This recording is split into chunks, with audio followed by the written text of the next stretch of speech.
Takot magka-baby yang na-trauma sa pagiging perdoy.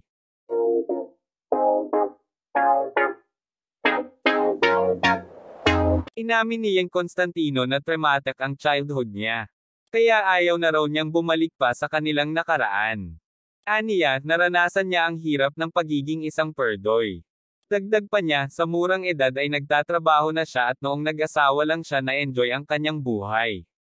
Doon din daw siguro nagmumula ang takot niya kaya hindi pa siya ready na magkaanak. Siguro traumatic po talaga yung childhood na yon, ani Yang, na hindi na napigil ang mapaluha sa vlog ni OJ Diaz. Ang hirap pong maging mahirap, mahirap po talaga. Yung naririnig mo yung nanay mo na problema. Tapos baon yung tatay mo sa utang. Ayaw ko talaga noon eh. Ayaw kong mangyari yon sa akin o sa magiging anak ko. Fear ko talaga. Gusto kong maging responsableng adult. Gusto kong makatakas, yun yung word eh, dagdag pa niya. May pagkakataon din daw na dinaya ni Yang ang edad niya para makapasok sa mga gig sa bar para makatulong sa pamilya. Nilinaw naman niyang hindi siya ungrateful sa mga naranasan niya sa buhay kundi takot lamang.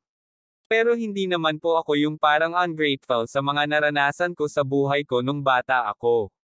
Actually, grateful ako. May mga part na nakakatakot. Takot hindi galit, aniya.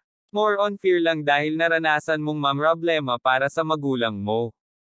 Kasi ginawa naman ng magulang ko yung lahat ng makakaya nila. Alam ko yun eh, dagdag pa niya.